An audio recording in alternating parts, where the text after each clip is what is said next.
Papalapit na nga po ang pag-uumpisa ng training camp kaya unti-unti na nga pong binubuo ng mga NBA teams ang kanilang mga players na sasama sa gagamiting lineup. Ngunit kung ang ibang mga teams na sa finishing touches na, ibang-iba ang nangyayari ngayon sa Golden State Warriors, gayong nananatili pa rin naman silang walang malaking move na nagagawa. Hindi nga sila nakakakuha ng bagong player na magkakaroon ng malaking impact sa team. Sa katunayan, as of now, nasa 9 na players parang ang napapabilang sa kanilang official lineup. Ito ay sina Stephen Curry, Jimmy Butler, Draymond Green, Trayce Jackson-Davis, Brandon Podziemski, Buddy Hield, Quentin Post, Guy Santos at si Moses Moody. Hanggang ngayon, wala pa rin namang official statement ang Golden State sa pagpapapirma sa kanilang mga target na sina Seth Curry, DeAnthony Melton at Al Horford. Bukod dyan, hindi pa rin naman nila opisyal na binibigyan ng bagong extension si Jonathan Kuminga. Kaya 9 na player lamang ang siguradong parte na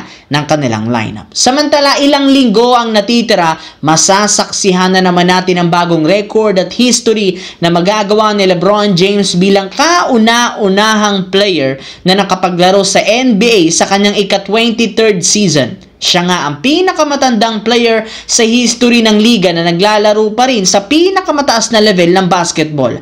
Ngunit dahil nga sa patuloy na paggawa nito ng achievement, hindi na rin naman siya tinatantanan ng mga batikos ng kanyang mga haters na galit hanggang sa ngayon. Ginagamit na nga po nila ang social media upang batikusin si LeBron at sabihin na oras na nga daw para magretiro ito.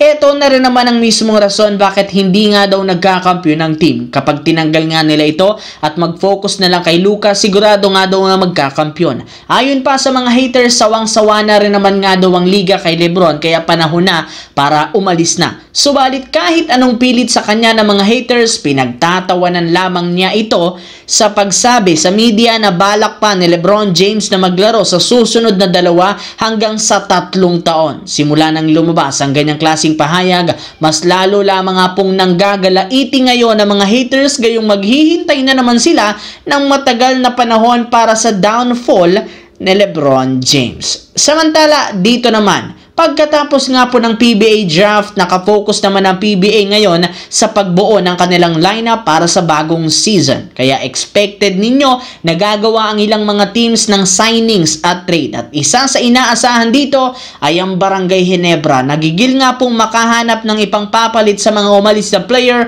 kagaya nina LA Tenorio at Jamie Malonzo. Kaya siguradong kukuha sila ng mga malalarong either sa free agency at trade market. At isa sa pinakamalaking pangalan na kadikit ngayon sa team ay si Terrence Romeo na isa ng ganap na free agent matapos siyang hindi na panatilihin pa ng tira firma Jeep. Ayaw rin naman ni Romeo na maglaro overseas kaya expected na maghahanap siya ng bagong kupunan. Sa ngayon, ibinulgar na at usap-usapan sa social media na pinag-iisipan nga ni Coach Tim Cone na kunin at papirmahin si Terrence Romeo since nangangailangan sila ng extra point guard na makakatulong sa scoring off the bench.